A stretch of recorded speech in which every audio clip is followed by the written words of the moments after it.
Hey y'all, welcome to Adventures with Aggie, brought to you by Coco's Coffee House. Today we have our first episode in collaboration with the Ryan Martin Foundation, featuring Ryan Martin himself. Ryan is the founder of Ryan Martin Foundation, and he's also involved with the New York Rollin Knicks and the National Wheelchair Basketball Association. Please welcome Ryan. Ryan, how are you doing today? Good. How are you? Thank you for having me. I'm good. Thanks so much for coming on. I'm excited to get to know more about you and your story. But first, could you just kind of start with some background and tell me who you are and what you do?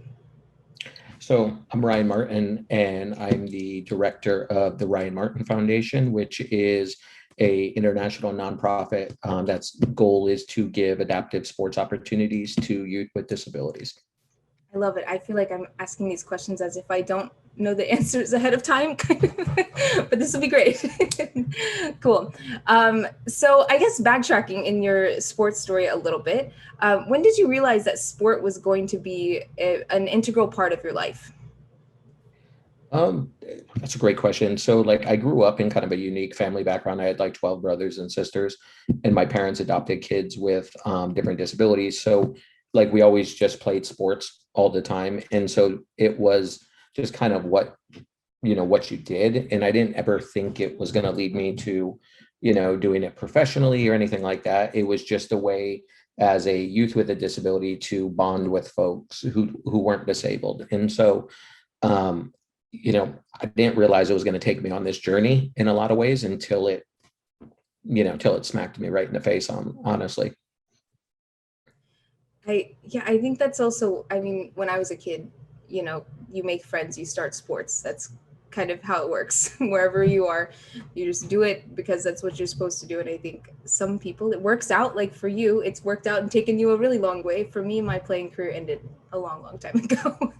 But Yeah, and I think for like, I think it's a little bit different now with the way media covers adaptive sports and Paralympic yeah, sports. But like for me as a youth with a disability, I never envisioned like, having a Nike commercial or playing in the Paralympics. So I think that's one of the unique things that is new now. We see a whole bunch more representation for kids. But for me, I just was like, oh, okay, this is what we're doing today. We're going to play football or we're going to play wiffle ball. And so probably really naive at that point. sure, sure. Sometimes that makes it more fun, right? You can do anything. Agreed. Agreed. I love it. Cool. So when did you find wheelchair basketball? So I actually started playing wheelchair basketball when I was around 14, and I grew up in Connecticut. And so there was an adult team in Connecticut, and just randomly there was an article in one of the papers that was talking about like wheelchair basketball opportunities.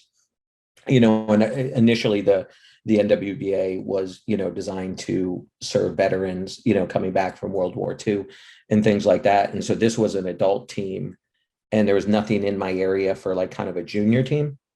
And so my parents reached out, and they were really, really cool about having a 14-year-old kid, join them and all that stuff like that. So to me, I didn't even know like wheelchair basketball existed. I was just in my own little bubble playing basketball with, my peers who were all able bodies. That's that's so cool though that you've played both ways, right? I guess when Yeah. did you And it kind of just like I grew up playing like with people who were standing up, or, yeah, maybe like one of my siblings got in an old wheelchair just to kind of mess around, but it just yeah, didn't, as a kid, you just want to play. You don't really care what it looks like. yeah. So did they end up making a junior team in your town? No, they ended up not. So there was one in Boston, which was Okay. pretty much a hike for me. But that's where a couple of years later, I started to play at like more of a junior level with other kids. Just like generally speaking, like school districts or like individual communities don't have a critical mass Yeah. of students with disabilities to field that team. So it kind of operates more of under an AAU model where like regional teams are put together. Sure, sure. So at what point did you realize that the Rollin Knicks was going to be an opportunity for you? Oh, geez, there's a lot. To me, I got a chance to go to Southwest State and play on a wheelchair basketball scholarship. And growing up in a family with so many kids, like that was really cool to me because I was like, I don't know how I'm going to finance college anyways. Right. So that was kind of the extent of it. And going over and playing in Europe and playing with the Knicks was never part of the goal. it was just like, okay, hey, the next step is I'm going to go to college. And, I've got a few crazy stories how I ended up in Europe. It was actually really kind of funny that one of my college teammates basically set me up this tryout. And so I flew out to Spain to go play. And the team president was like, hey, all we have to do is win this preseason tournament and we'll give you a contract. And I was literally in the country for like 12 hours, and they threw me a jersey, and I played I played really well. We didn't win the tournament, but they offered me a contract. But it was really just like a unique experience of just fortune and good timing. That's exactly what I was going to say. Really good timing, right? Yeah, Sometimes I mean, it was it was one of those things. Now, I get a lot of people who are like, hey, how did you end up overseas, and how'd you do it for so long? And I just laugh, and I'm just like, I can't tell you, because I'm like, it wasn't like the traditional model. It was on a whim and a prayer. Yeah, seriously. That's so cool though. That's Yeah. fun to look back on, right? I'm sure when it was happening, you were like, oh my gosh, what's going on? Well, and I mean, previously I was already teaching, so I was already full-time established as into my career. I'm out of college by about 3 years. And so it was like, okay, this seems kind of crazy, but okay, yeah, I'll go over in the summer and see what happens. And like a little bit of miscommunication, because at that point I didn't speak Spanish. And so yeah, but they were like, hey, if we win this tournament, we'll offer you a job. That's crazy. Yeah. That's so cool. I love it. I love it. I love those kinds of stories too. Super cutthroat, like Yeah, really limited opportunities. So, to sure. get one is you got to be pretty lucky. Definitely. Definitely. Awesome. Let's just one more on wheelchair basketball, then we'll dive into Ryan Martin Foundation. Sure. But a wheelchair basketball player that follows the show, he wants to know some of your favorite memories playing the sport. If you have some fun stories, I know you've already shared some fun stories, but Oh, geez. I mean, there's a million, like that whole, like, you know, there's a lot of challenges when you go abroad to playing, and the expectation as an American is like, you're going to win all those sprints. Like, you're going to be the best player in practice. You're going to be the best player in games, and, justifiably, because you're eating up the majority of their budget. But just some of the challenges, I remember the first time we had a team dinner, and if you in typical Spanish culture, you sit there for 3 hours, and it's kind of what the Americans we would call our big Thanksgiving dinner. And I remember I was allergic to seafood, and my teammates were just trying to, like, hey, you got to try all this Spanish stuff. And so my first meal, I remember just eating stuff and like throwing it in a napkin, trying to be polite, because I couldn't explain in Spanish that, like, hey, I can't eat this sort of stuff. And so I remember going to the bathroom like 2 or 3 times to just dump that napkin, because over a 3-hour dinner, it was, hey, have this shrimp, have this, and all this stuff. And I was just like, man, so some of those stories are pretty wild. But I would say, without giving like one specific memory, just the opportunity to see the world and just like experience different languages and cultures and things like that was probably really unique, especially considering my background. definitely. I feel like that's a not a common answer, but in the end, everybody's like, yeah, like sport lets you see the world, which is so cool. Because those long hours of training in whatever town you live in, and then you go and get to compete all over the world, is such a special part of the sport, I think. Yeah, and for me, like, I was a history education major, and so to be able to like go to Europe and travel to different places and learn, just how they perceive different events in history was really interesting to me. And just the opportunity to acquire other languages, and just I, I say to all our youth players that, like, if you ever get a chance to go overseas, like, do it, just because it changes your paradigm, and it allows you to analyze things in different ways, as opposed to if you just consistently see, one thing. Definitely. Did your major help you get accustomed? I guess you could had some kind of knowledge of the places you were going to. No, I mean, like, I I speak fluent Spanish now after 8 years in Spain. Like, God forbid you don't. But so I actually took Spanish in college and flunked it. And I literally The only reason I got a D minus because I went to the professor and I'm like, hey, I can't carry a 4 credit F. And the agreement was that I never take a Spanish class again at the university. Oh my gosh. And so like, it's always strange how things work out that way. Definitely. That is a strange deal, but if it works, it works. All It, done. it, it, at the end of the day, I acquired the skill. So it's all that matters, right? That's true. That's true. Just not in the space. You weren't in the right space that time to Yeah. make it work out. 20 years old, I didn't really see the Yes. value of it. No. That's funny. Awesome. All right, let's move into Ryan Martin Foundation. So, can you tell us how this came about? What's the story behind it? Almost by accident, right? So when I was playing overseas, I would always come back and I would speak at different basketball camps for, able-bodied youth. And I was like, oh, this is really cool. Share my story, share, the struggle, the challenges, and offer a little bit of perspective. And I got to the point where I was like, hey, I'd like to be doing that for a group of kids with disabilities, right? I think it would be equally as impactful, but this is what I want to do. And so I started like, hey, what does it look like to do a camp? And we did one camp really bare bones where I don't think we had any sponsors. I think I just financed it with, a few other friends. And, we had like 10 kids and like just real small thing. And I was like, oh, this is cool. We should do this next summer. And then it kind of steamrolled and, we started doing the same level of programming in Europe, in Madrid specifically, because that's where I was spending the majority of my time. So it was easy once I understood how to do it in the US to kind of create the model in Madrid as well. That's so awesome. I feel like a lot of times with nonprofits or foundations or whatever it is, people don't prioritize the international part so soon. But I think that's so cool that you've made that work, and here we are. You're all over the world. Yeah, and I just thought like living there, I got to see the need, and I thought there was a void in the northeast part of the U.S. Yeah. In that area. So as well, like in Europe, I felt like the need was even greater, and so it was kind of an organic opportunity, especially since I spent the majority of my time there. Totally, totally. That's awesome.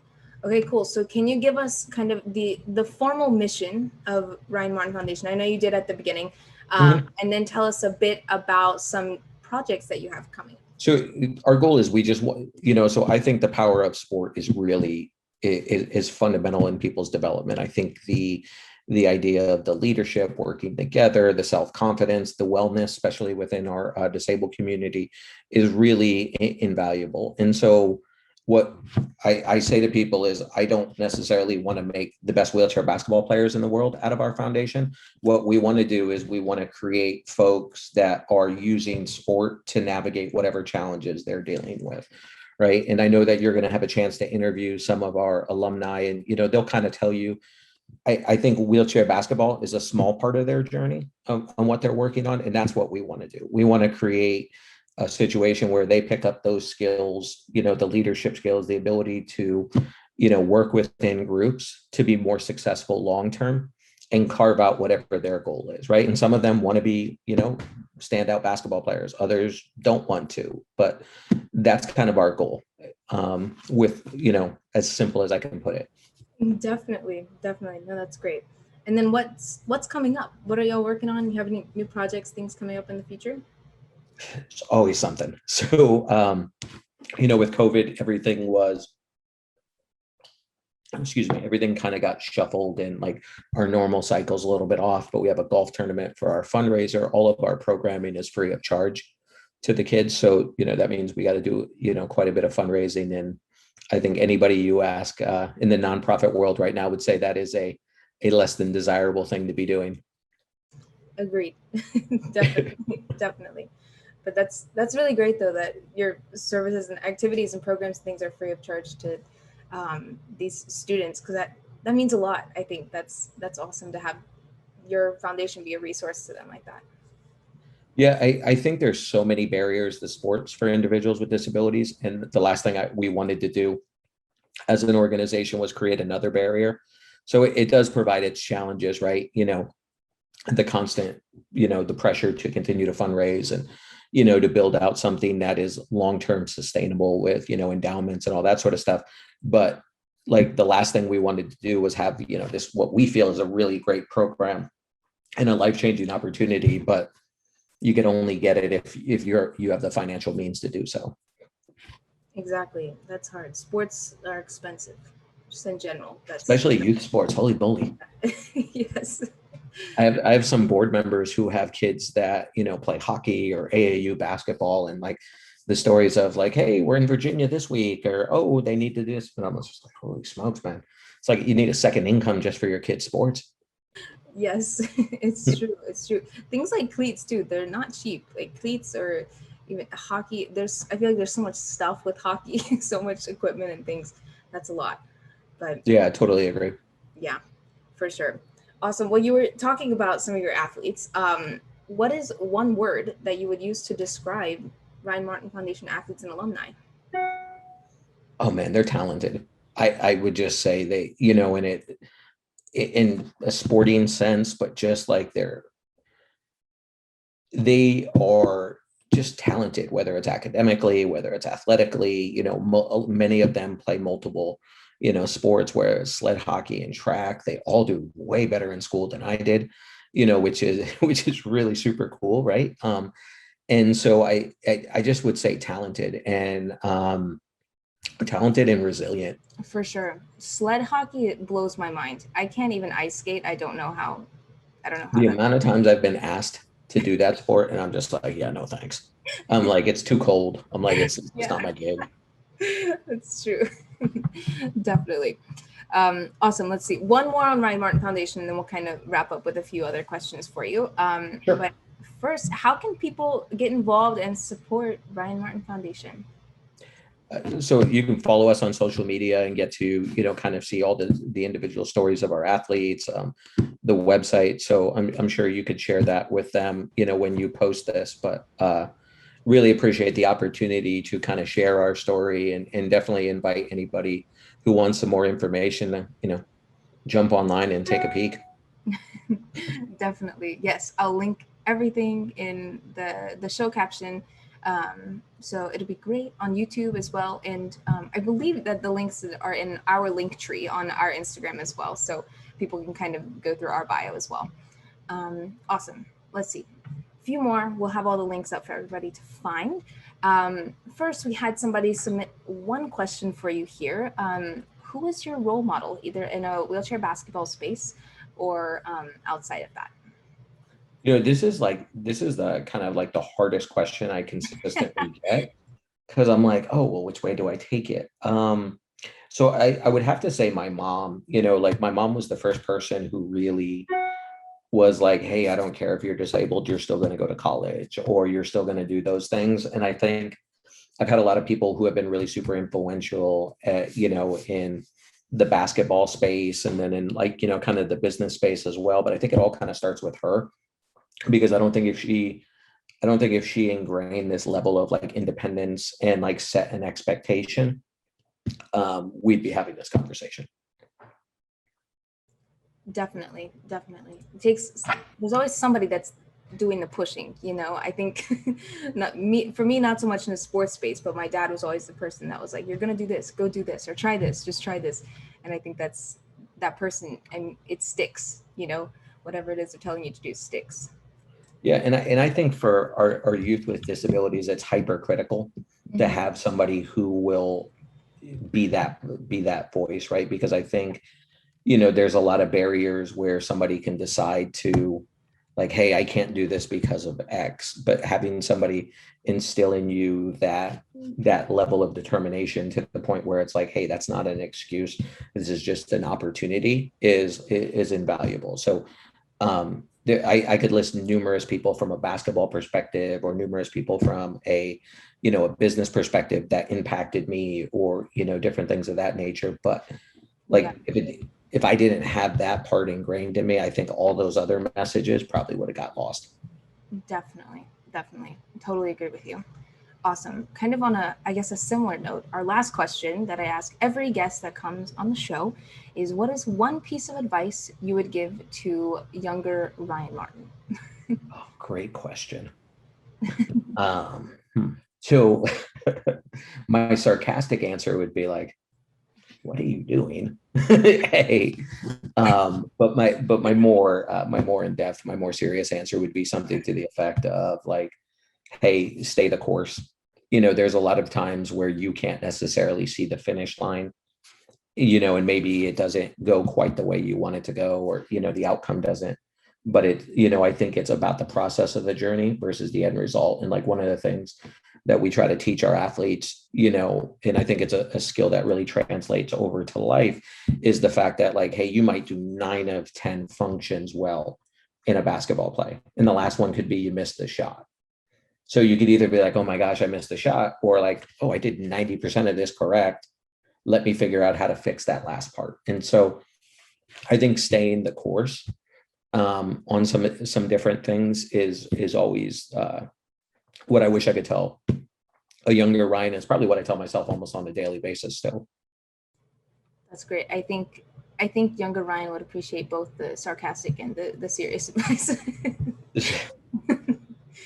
Both. Yeah, the sarcastic answer is it's right up there with the serious one as well. Equally as valuable. 100%. Yes. Awesome. Well, Ryan. So let me turn this on you real quick. I know that like your platform is doing a lot with like the Ryan Martin Foundation, and you're going to be interviewing a lot of our athletes and different things like that. What is something like, and I know you're doing a really huge deep dive with this platform on adaptive sports. What was your drive to kind of dive into this realm? Yeah, I think once I guess my first adaptive sport interview was kind of an accident. I lived in Birmingham, Alabama for most of the pandemic, and there's the Paralympic training facility in Birmingham. And I had no idea. I've lived there my whole life, but I didn't know that Birmingham, Alabama is the hub for wheelchair rugby. I had no idea. Lakeshore. Yes, at Lakeshore. And so I randomly picked Chuck Aoki, and I reached out to him. And I had so much fun in our interview. And I don't know why it hadn't occurred to me to reach out to more Paralympians. So then kind of over time, after I loved my interview with Chuck, I kept reaching out, and I was like, oh my gosh, these stories are so impactful. And I couldn't understand why more media outlets weren't covering these stories or these people. They're doing amazing things. Chuck, and even with the NWBA, we did a really cool series on them as well. But it still baffles me as to why other media outlets aren't dedicated to adaptive or parasport, or even just covering one Paralympian compared to all the different people that they cover. It makes no sense to me. So I was like, I want to be able to do that and kind of offer a platform for people to share their stories that might not have the opportunity to do that otherwise or in another space. And I think it's gone pretty well. I think over time, at one point when I decided to kind of make the switch from season 2 to season 3, it made sense. I had recorded about 15 episodes with adaptive athletes. And I was like, well, here we are. There's a couple weeks of content right there. Let's just do it. So we went all in, and here we are a few weeks later. So you bring up the interesting point about representation and like media outlets covering so you don't think there's enough in the space. Why don't you think there is? I mean, I think the Olympics this year, or the Paralympics, will be, kind of unprecedented with it. So especially from my perspective as a kid, like I never saw the Paralympics on TV or, and different things like that. Why do you think that is? I think it's a lot better right now than say it was a few months ago with the games coming up. I think the cover of Sports Illustrated right now has 3 Chuck's on the front. Yeah, Chuck's on that right now. That's amazing. But a few weeks ago, or even months, when I realized that maybe this was what I should do with the show, it wasn't there. And I also think for adaptive athletes who maybe they're not Paralympians, or kind of like they're not that peak performance athlete, why can't we share their stories too? Because sometimes I feel like media says, oh, like if you don't have a medal, we're not going to share your story. Or if you're not training to be a world-class athlete, then this story's not worth it. And I just don't think that's true.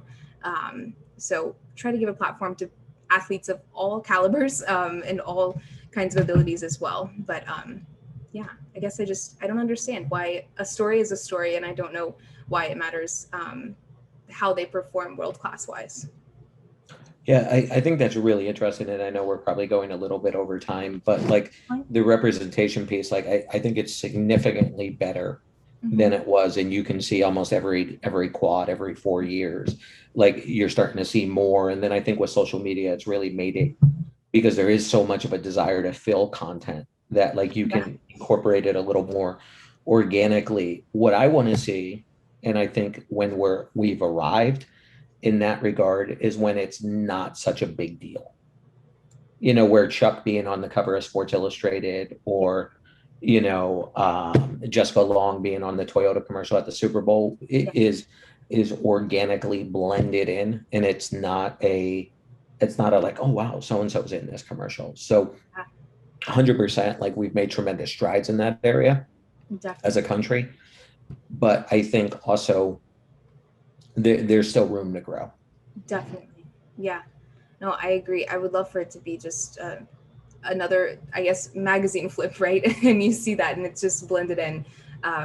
Yeah, room to grow for sure. And I hope that it changes soon. Yeah, no, I think it's really important to recognize that there has been growth and there is process to this, right? And we're starting to see it, and it's coming across more organically Yeah. as opposed to like, hey, it's Disability Awareness Month, whack, here Yeah. it is, right? Like Sure. we can kind of highlight this 365, 24/7 Exactly. versus just this random one-off once a month. And so I think there's a lot of great strides, but that's what I hope, and that's what I hope for like the next group of kids that when they, you know, I think there's a shampoo bottle that has like a little wheelchair basketball player on it. And like it was going around Twitter, and then I was like, oh yeah, that's cool. But I'm like, when this becomes just commonplace, Yeah. that's when it gets really cool. Exactly. Exactly. That's a really interesting example. I've never heard of a shampoo bottle with a wheelchair basketball player on it, but that's cool. Yeah. One example of Yeah. many. Awesome. That's a really good point, though. No, I appreciate you bringing it up and turning the question back on me. Yeah, no problem. But yeah, no, thank you so much. This has been awesome. Thank you for your time and sharing your story. I hope that somebody out there listens and then reaches out and gets involved in Ryan Martin Foundation. But thank you so very much for coming on the show. No, thank you for your time, and thank you for dedicating such a large part of your platform to our athletes. Of course. Ryan, thank you so very much for coming on and sharing your story with us. Tune in on Thursday to hear from Hennessy Hernandez, who is an alumni of the Ryan Martin Foundation Wheelchair Basketball Program.